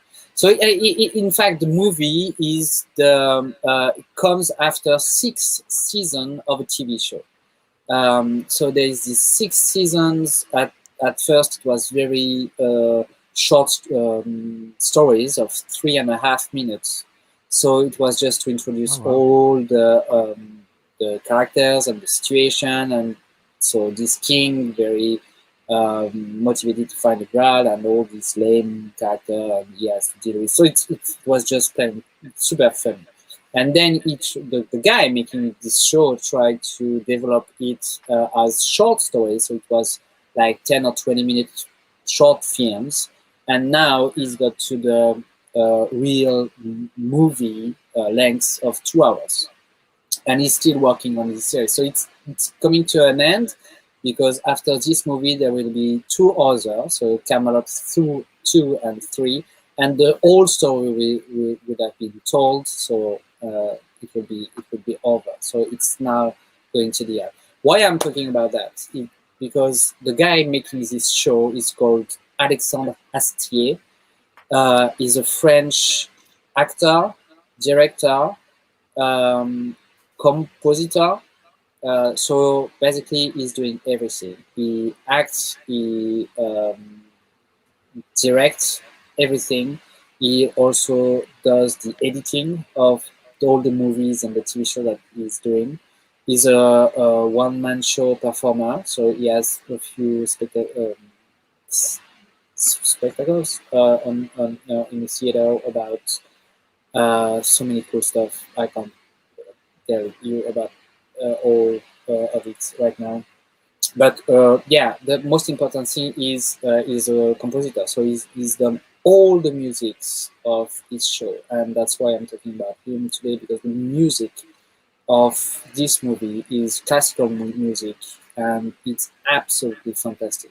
And I was watching a documentary about him making the music and rehearsing it with the Grand Orchestra of Lyon. And it was just insane to me that this guy who's doing so much stuff, so many stuff already, was able to compose a symphony, and not only one, but like 30 for his movies. I don't understand how it can work in his head, like having 20 different types of instruments playing in your head at the same time, being able to write everything down, and then make it performed by an orchestra, and being like, no, this one is not right. This one you have to be louder, or this one has to be quicker, and just it doesn't make sense to me. But it's so wonderful to see. It's absolutely fantastic work from his part. So yeah, Alexandre Astier, for me, is the only living genius, French genius, in music, cinema, or whatever form of art that you can find in France. He's an absolute genius. So yeah, this guy. Sounds incredible. Sounds like the Fantastic, sort of yeah. person that's been really easy to hate. I bet he's really good looking as well, isn't he? And He is good with also women. good looking. He's Yeah. also super funny. He's also super smart. He's done a whole show, 2-hour show about science, about UFOs and planets and all that astronomical way of seeing things. So very scientifically accurate show. And another Cool. one on Jean-Sébastien Bach, the composer. He plays Bach, but it's also a way for him to introduce classical music to a broad audience, because he's a musician. Before being an actor, an editor, composer, and all that stuff, he's a musician. He graduated from the most famous and prestigious music school in France and in the US. As I said, he's an absolute genius, and everybody loves him here. And Sounds like, yeah. it's great. And also, as I don't sleep much at night when I'm done with the TV show and stuff, I try to use TikTok, which was a mystery to me at first. But I think I start to understand it, and as in every new apps or social medias, you have all the bad and all the good, and you tend to see only the bad at first. But there is also a lot of good stuff on TikTok. You have to search for it. But I found this girl, woman, I don't know her age, but let's call her a woman, account is Blue Eyed Darkness. She does small videos. Half of her face is painted like a skull, and she's only spreading good vibes, love, all good stuff. She's working a lot against. She's fighting a lot against bullying, and she just wants to spread good vibes, love, care, and understanding.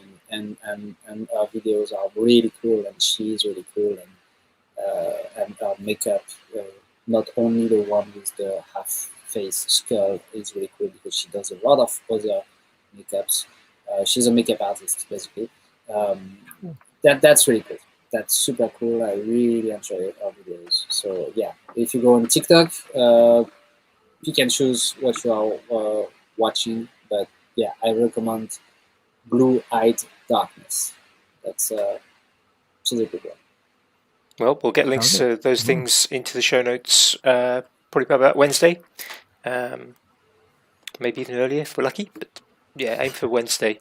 And if it happens earlier, it's a bonus. That's the kind of philosophy I'm working with. How about you, Andy? What's been grabbing your attention this week? Well, apart from some travelling and lots of travelling, I said last week I was hoping to get a video sorted out, the secret project.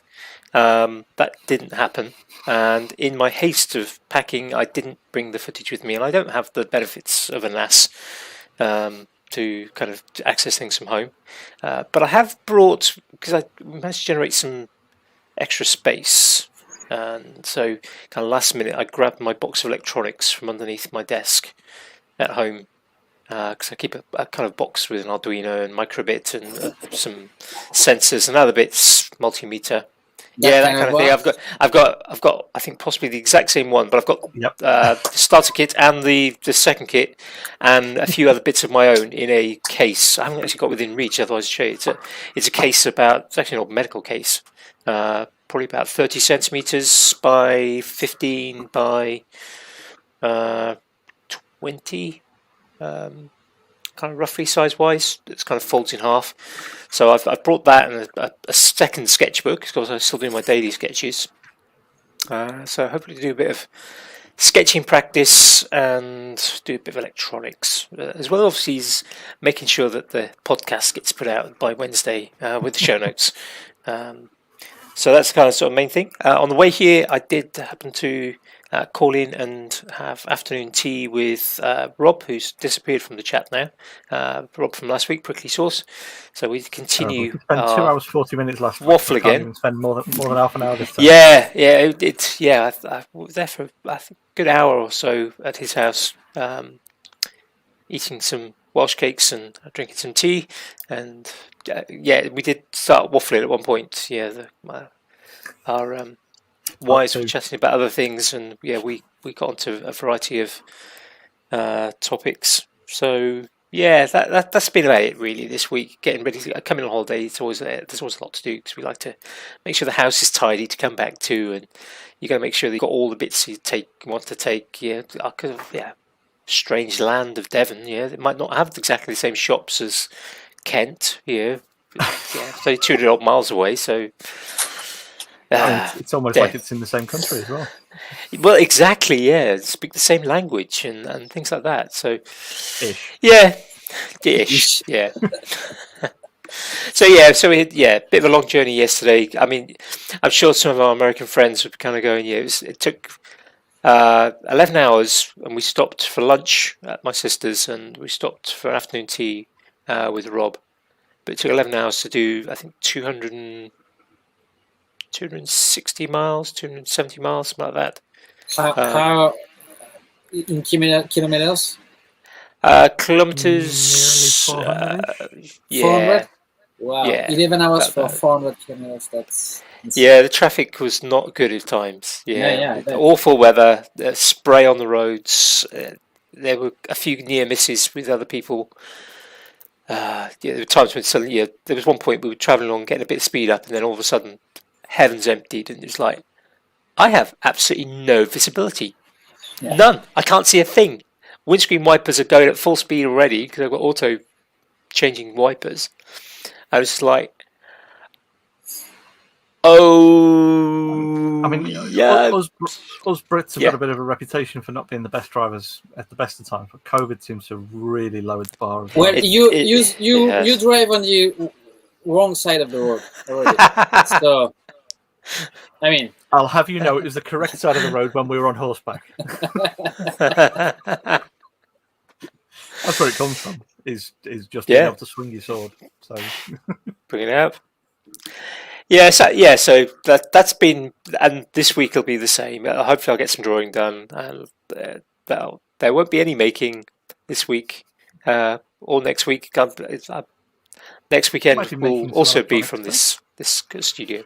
Well, I might invent some new bit of electronics, or more likely, I'll develop my Arduino skills because they need developing a bit. Because I don't do enough, so I get rusty really quickly. Like a lot of things, I think. If you don't practice it, you lose it. And I like so many things, I lose a lot of stuff. I know. Yeah, I know that feeling. Lose a lot of skills. But Jamie, apart from your chair, I mean, for me, I've also been doing a little bit of travelling, also battling horrifically bad drivers on the roads and terrible stuff. I went to visit some family and some friends up in the northwest of England, so a bit of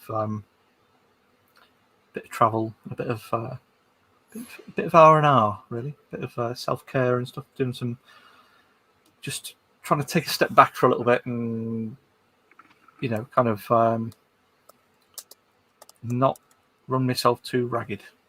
So a little bit of gaming with friends, a bit of Valheim with Duncan and Simon, and a little bit of slowing down this week to just try and play a bit of catch up. Really, that's been my week. I think that's something we don't do enough of generally as folk. I think there are some people who are very good at kind of just having a balance in their life, and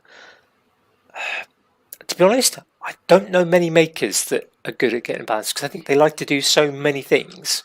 Well, I think and normally our it's rest a and second making something, isn't it? Yeah, and that's on top of another job. So I think you then kind of, it's like, not good at the rest of relaxation. And I think for me that's quite nice. We managed to find the place. It's a place actually we've been to before that was cheap enough that we could get 10 days. That was actually all that was available, and it fitted our finances as well. 10 days, and I really quite like the fact that we've got those extra few days, because normally we do Saturday to Saturday, as most people on holiday in the UK do. So we travelled yesterday with all the traffic coming in, the traffic going the other way, and it's horrendous. So we'll be able to travel back on a Tuesday, but just having this extra couple of days, like we didn't do much today, bit of rest after travelling. Yeah, it's just nice, and I'll have at least 1 or 2 other days where I won't do any travelling. And yeah, there's no. I was about to say there's nothing I have to fix in the house. Well, I was going to say, but that I'm sure you'll find as Jamie knows, we had a little test earlier just to make sure that although as it proved at about an hour in, the internet wasn't quite up to it. But we had a little test earlier, and I was didn't join perhaps as early as that because I had to fix. There was a halogen floodlight at the front of the house, which was on all day. The PIR, the infrared sensor, has obviously gone faulty, and it wasn't switching off. And this thing was getting super hot, being a big, probably 500 watt, because it was a large flood lamp. It's getting hotter and hotter, and I'm kind of thinking, at some point, that's not going to cope with it, and it's chewing a lot of electricity up.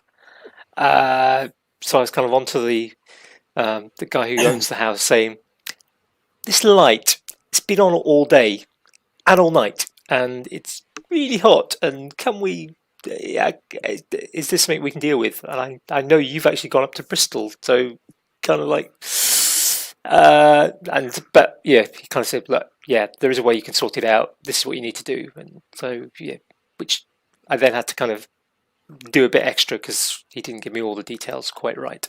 But Typical. I'm a maker, so yeah, I exactly. problem solved. Tinkering and fixing and Yeah, I like problem solving.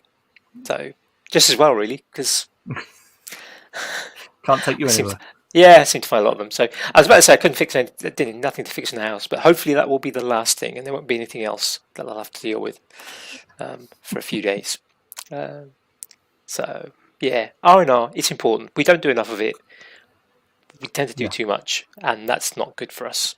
And yeah, well, I mean, you guys all know that what I'm usually like. So yeah, the fact that you all kind of gently nudged me from time to time to slow down on occasion is and to get a chair. Yeah, I thought I probably should. I did bring back some projects though, actually. I've got for the visual listeners, I've got a couple of CAD projects coming up next week. Teasers for next week.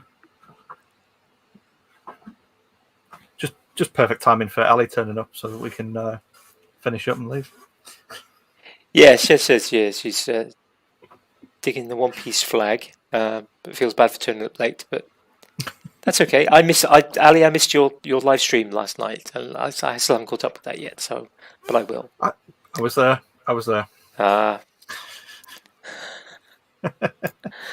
Right. I think we get to a point where perhaps this might be. People, so we're not. Maybe we're not going to get. I think we could go for the record, but I think we'd be forcing it. I know I'm tired, so I could literally fall asleep right here.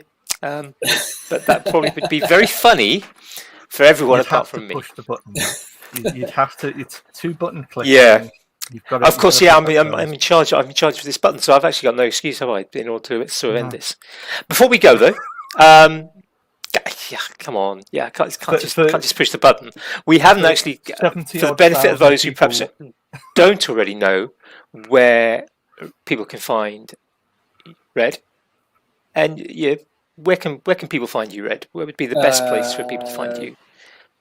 Best place would probably be YouTube or Instagram for now. So it's the Red Smith on Instagram. It's Red Smith on YouTube. So I changed the name of the channel a few months back. It was The Red Smith, and it's now just Red Smith. And I'm also on Facebook under Red Smith. I have a page on Facebook with The Red Smith. Maybe one day TikTok videos as well. I don't know. We're going to see you dancing, doing your TikTok stuff. No, it's not going to happen. The 3 things you won't see me doing is drink alcohol, drink coffee, and dance. Although, if I drink alcohol and coffee, I will probably dance. Yeah. Coffee liqueur. Yeah. One go. Don't drink coffee and alcohol. Just have a coffee liqueur. Yeah. Absolutely. So no, everywhere on Red Smith or The Red Smith, if you basically find a black logo with an R and an S, a red R and a white S, it's me. So yeah. I think Patreon as well. Patreon as well under The Red Smith, and my website is theredsmith.com, where you can find what I do, what I sell. Probably, yeah. I can see it very clearly. I think a couple of those links will be already in the show notes, which is the description for this YouTube video that we're obviously recording right now, and will be still available later in the week. It stays up. The YouTube video gets no editing, and the only thing that gets edited really is the description, which becomes the show notes. Audio will go out later in the week on all major podcast platforms. We'll probably add a little. I was just thinking during the time when I was no longer part of the podcast at about an hour, that I will add a little future me saying, "Yeah, there's a bit where it was a bit funny." It's fine. We knew what you were going to say. But I missed that bit. I'm going to have to go back and listen to that bit and find out what you said about me. Yeah. Yeah. Get paranoid what people might say. Nothing bad. Just that I hate chemistry. That's it. The benefit is because we know you so well, we just filled in for what you would have said. Yes, I mean, most people know most of my story. I say so many of my stories so many times, most people know them. Yeah, I have to keep inventing new ones. Well, I should start inventing new ones, but then that wouldn't be my stories. Then that'd be my. Never mind. I think it's time to end. On So- that note, Yeah. On that note, On that good note, night, all. good night, everyone. Yeah, good night. And thank you again, Red. My pleasure. Yes. Thank you for having me. Thank you. Yeah. we'll have you back on again at some point. I Anytime. think we're gonna have all our guests back on. I think we're gonna be fine for decades, We're gonna Jamie. look down Just again, I think. work through a bunch and then just get them back on again, even if we don't get any more. I think that'll be. Yeah, we could do hours and hours and hours of this. Pretty much. Next time we will Whether beat the everyone likes it record. or not.